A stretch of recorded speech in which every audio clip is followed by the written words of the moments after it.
Good afternoon, good evening, good morrow, whatever time of day it happens to be for you. Welcome to BJJ Meditations.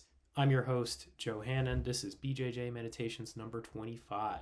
Back on the regular weekly cadence. So sorry, once again, folks, for the slight disruption in our usual schedule. I had some travel obligations, which were really the best kinds of professional travel obligations you could ever ask for. I'm back and it feels good to be back. It feels good to be engaging in this feedback loop. It's a hugely critical part of my training to actually sit here and talk to you all. Granted, one-sided conversation, but to talk to you all about what I'm thinking about in real time in my training and how it relates to the greater picture of things in terms of where I'm going as a grappler, where I'm going as a human. And where I'm going right now is into competition season, which, as we discussed on last week's episode, is not a happy place for me to be generally. And I've been thinking a lot about why, other than the drive to learn and refine and perform at a higher level in the sport, why compete? As I said in last week's episode, there's really no better way to get to that moment of rupture, that moment of that don't know mind, which if you've ever read the book Pouring Ashes on the Buddha, then you know all about the don't know mind. Strongly suggest you consider checking out that book. This place of what the Greeks would call aporia, where in a Socratic dialogue, Socrates is grilling you and you get to the point where you're just and for those of you who are not watching, where your jaw is hanging on the floor, you just don't know what to say. Competition will get you to that point of rupture. But beyond that, why? Why compete? Are you trying to prove something? Are you trying to redeem yourself? Are you trying to seek external validation? All of these things can be kind of insidious, and they've been motivators for me in competition before. And what's my why here? Huge question to answer. Be curious to know what your whys are for why you compete. Please feel free to share. Be very helpful for me for selfish reasons. But this week's meditation is sort of another travel log type meditation stemming from my work trip to Boston. Prior to that, it was a work trip to Central America where I did a lot of surfing, and that prompted this rupture experience where what I thought I knew as being solid was not so solid. This meditation is more something that I've suspected of myself for a while now as a grappler, but it took the right coach finding me at the right time to deliver the right message. This sort of confluence of these three rights. And that's kind of a rare thing in any kind of activity, sport, pursuit, discipline, whatever. But it's magical when that trifecta comes together. And here is one of those magical experiences. This is BJJ Meditations number 25, and it's called Resetting the Zen Point. I'm in Boston, I think. On 4.5 hours of sleep, I could be anywhere. The traffic here is otherworldly. It snarls the serpentine streets in one unending ribbon of gridlock. Professor David texts me. I'm running late. Be there in 15. I decide to wait, though I'm not sure what exactly I'm waiting for.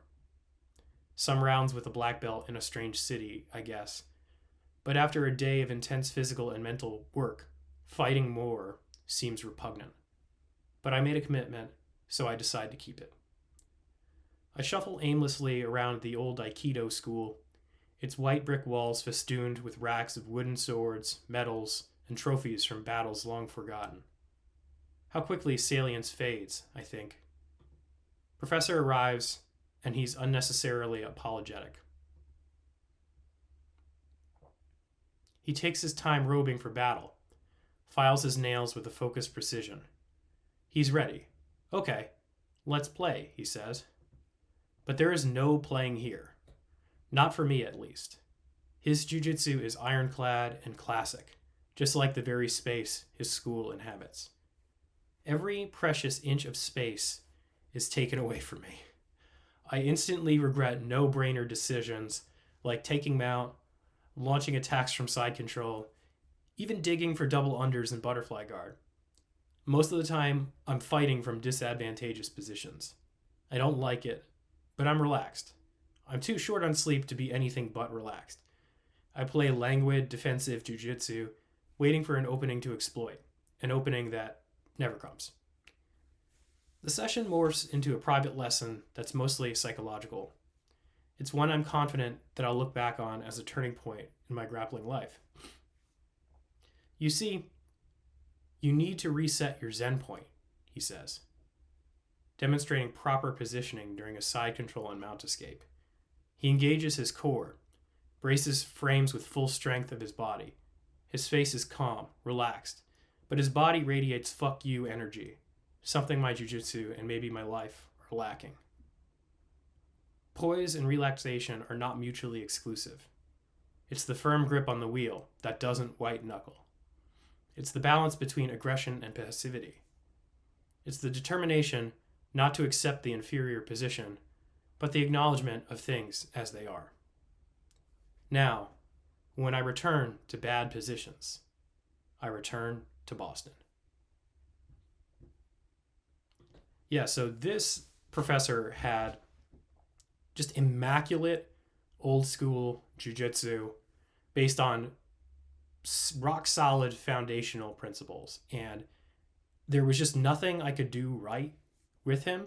Even things that on the surface seemed right, they were just traps. And they were just traps, A, because he had the right technical foundation, B, because he had the right mindset, and C, because he had the right dynamic energy. Even positions like when I was under his mount or under his side control, for example, even positions that we tend to think of as static, they're constantly evolving. Like this month we're teaching side control at Princeton BJJ, so it's kind of top of mind for me at the moment. But a truly rock solid side control, unless it's being performed by a grappler who substantially outweighs their training partner, it's not really so much a static thing. Like, yes, you're pinning your opponent, but you're constantly adjusting. You might cycle from side control to north-south, to neon belly, back to north-south, back to side control, to keisugatame. You're constantly making these major and minor movements. This is very much like surfing. You know, you're not on a static, solid surface when you're on water, so you're constantly adjusting. You're constantly subtly adjusting your weight. Sometimes it calls for a bigger adjustment. So I feel as though, as a grappler, I have a decent amount of technical foundation. Like, I'm a brown belt at this point, so technically I can execute a fair amount of different positions, techniques with a certain amount of precision, right? Where I'm deficient, and I'll also say, like, I'm a pretty dynamic grappler. Like, for blue belt to purple belt, so much of my evolution from blue belt to purple belt was just learning to let go of shit, right? Jiu-jitsu, the position is constantly evolving. This is something that Josh Waitzkin says about chess. If you're playing the position as it was 3 or 4 moves ago, you have lost the moment. Like, the game has moved on without you. The same is true for jiu-jitsu. If, for example, let's say I have side control, and I'm progressing toward mount. So there's a certain psychological trajectory there. I'm going from one dominant position to an even better position. And the person on the bottom is coming from from a different psychological trajectory of they're in the inferior position and they're about to accept an even more inferior position. But what happens if that person on the bottom of side control is able to counter? And they put me in side control, or they put me in mount. They've taken that disadvantage and turned it into an enormous advantage for them. It's like the magnitude of that reversal is even greater than it would be just because I had the upper hand and lost it. So anyway, back to my initial point, dynamism. I've been able to embrace that dynamic transitional element that I talked about and the psychological aspects of the game that I just described from blue belt to purple belt. That took a lot of work. My instructor, Emily Kwok, even kind of noted it in me. It was just literally like one day I flipped a switch and she asked me, like, what changed? I actually wrote an essay about this. And really what changed is I just decided not to give a shit anymore. I just decided that I was going to surf the wave. I wasn't going to try and hold the wave down. So I feel like I've gotten that, and I've gotten the technical aspect of things. But for a while now, I've been wondering about, maybe I'm not assertive enough in my jiu-jitsu. Maybe I'm not aggressive enough, because let's face it, this is a fight. Jiu-jitsu is combat, and there is aggression inherent to combat. And I attribute a lot of this sort of bleeding of aggression from me as something that happened in college, and something that just happened by virtue of like operant conditioning. Being surrounded by aggressive people and not enjoying the chaotic energy that came from that kind of made me become more reserved and turn away from aggression as something that was either abrasive, best case scenario, or dangerous, worst case scenario. But you kind of turn your back on aggression at your peril, because it's a part of the human condition. It's a part of the human experience. It's a part of the human psyche. So to not reconcile it and to not accept it, you could be setting yourself up for some serious problems, in the possibility that like maybe you snap someday in this overt display of aggression, or it gets turned inward and you become super passive aggressive and you become noxious and abrasive in that way. That can obviously affect your friends, your family, etc. All this to say is that aggression is normal. There's such a thing as healthy aggression, and jiu-jitsu is a really great arena for a healthy expression of aggression, because there are rules and confines and things put in place to keep people safe. So yeah, I had this foundation of technical knowledge. I had this foundation of dynamic energy, of knowing how to be dynamic in my jiu-jitsu, but the mindset was lacking. And I've suspected this for a while now, because when I've lost matches in the past as a competitor, I can vividly recall the moment that I lost. It was a moment when I had that powerful psychological trajectory where I was advancing from one dominant position to another. And then something would happen. Either I would get swept, I would get reversed, the momentum would shift. And I was so vulnerable to the psychological import of that momentum shift that it was like, okay, the wheels are now going to come off the car, and we're going to be sliding on our axles down the hillside, so to speak. And, I lost a lot of matches where I had been up initially, had been winning. And it was like my only path to victory in the past and to this day is to win and just to put points up and just keep pushing the score, to keep racking up points. As soon as my opponent is able to put points on me, that's it. So how do I push past that? And I think that this instructor in Boston, he kind of stumbled on that. He saw that observation he made that observation based on the way I was positioning myself in these scenarios where I was in the inferior position. And I was kind of just like, whatever, I've lost. This is my posture telling this story to this professor. I've lost. I'm just going to wait here. Maybe there'll be an opening. Maybe I can explode. Maybe I can get out of this, but I'm not taking the initiative to get out. It's very much this passive thing of wait and see, right? The most salient thing from my experience with this professor was just the way he would position himself. Like if you're watching this video, I have my hands up as if I'm framing against somebody's hip. We'll say I'm inside control. I'm framing against the hip and I'm going to get out. And he would just engage his core. And as you can see, my head dips very slightly. But just by bracing my core like that, A, it makes my entire framing surface area stronger. And B, it shifts something in my mind. It puts me from a more receptive, at ease type state into a more resolute and determined type state. And that was hugely important for me. And maybe something for you to play around with too, perhaps in your training. It seems crazy to express it, but just putting myself in that position and making that small tweak, it ignited something in me from a mindset standpoint that now makes it much easier for me to recover from bad positions in my training lately. And I've been starting all of my rounds lately either from the bottom of mount or the bottom of side control. And those two positions now have kind of sort of become less kryptonite-ish to me. So yeah, just that small postural adjustment, that small technical adjustment led to a big psychological adjustment. And some of this too is just repetition. And this is how we can sort of solve some of these psychological problems in grappling, just with more technical refinement. Like if you get more technically proficient in escaping mount or side control, then the psychological severity of it is going to become less and less acute.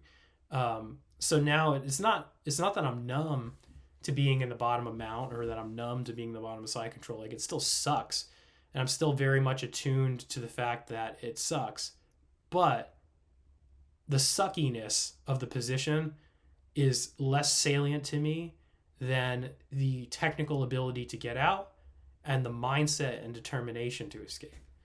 And that's just pure repetition. The other big takeaway from this experience in Boston that I feel like is worth talking about a little bit is finding the right coach at the right time. This is something that Emily and I talk about a lot in our work in the peak consulting or the peak performance consulting space. And it's something that I think she would agree with if she were here right now. And it's that, you get to a point in your evolution as an athlete where you're not super reliant on one coach anymore for guidance. You kind of have all these people at your disposal, and they feed you pieces of information that you can either decide to integrate or not integrate. This is something that I've written about extensively on BJJ Meditations when I talk about self-coaching. You get to a point in your life as an athlete where you truly take ownership of your development as a grappler. I think this happened for a lot of people during the pandemic when our schools were shut down, and you kind of had to find your own way.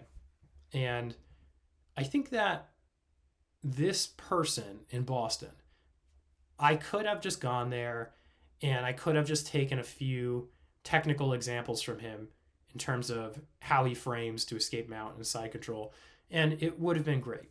But there was just something about who he is, who I am, and my mind state at that moment where it became so much more than that.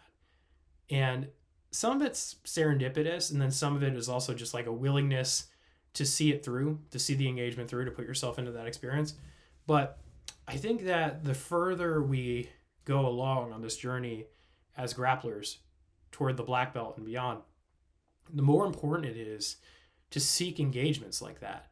Because if you're just constantly interacting with the same coach over and over and over again, you're going to hit a point of saturation where you've seen as much of their game as possible. And unless they're really pushing their dynamic edge, where they're going out and they're absorbing new things constantly, you're going to continue growing, I think, by virtue of the fact that you're on the path.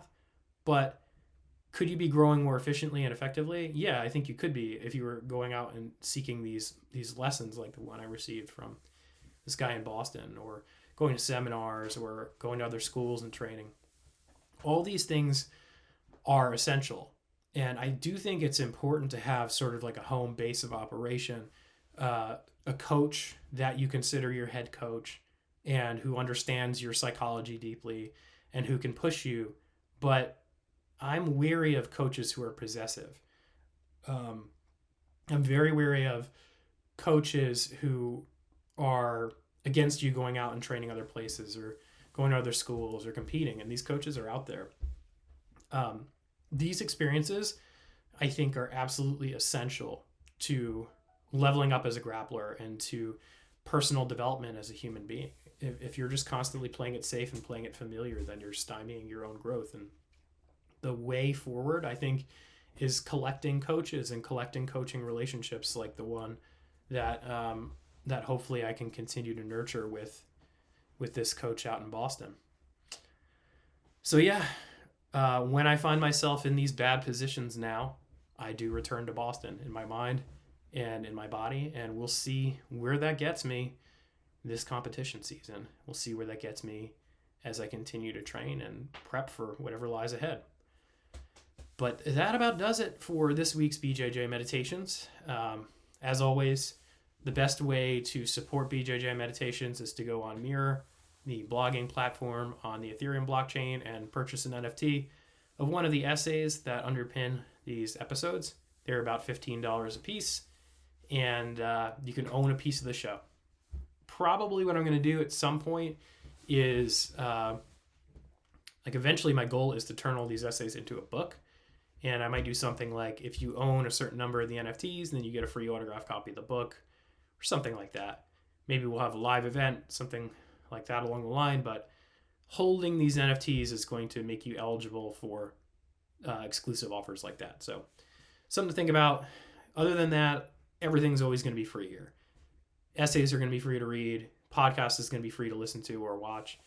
And the best way you can help sustain those efforts is to like, subscribe, review, and share. Share BJJ Meditations with somebody who you think might benefit from it. Share Jiu Jitsu with somebody who you think might benefit from it. It's a life-changing martial art, and there are people out there who are just begging for that sort of intervention. They might not even realize it yet. Best way to stay in touch, follow BJJ Meditations on Instagram. It's BJJ_meditations. And if you like my work, you can read more of it on Substack, johannon.substack.com. All these links are in the show notes. And of course, come train at Princeton Brazilian Jiu Jitsu, where I am one of the owners and coaches. I coach on Saturdays and Fridays. Would love to see you on the mats. Would love to train with you in person. And yeah, hit me up on social media, guys. Would love to hear from you. Would love to hear how this show is affecting you, helping you, not helping you. And if there are any questions I could answer for you, I'd be happy to do that as well. But this concludes BJJ Meditations number 25. Really appreciate your time. Thanks for listening. I have to go pick up my son from daycare. And that's about it. Catch you next week.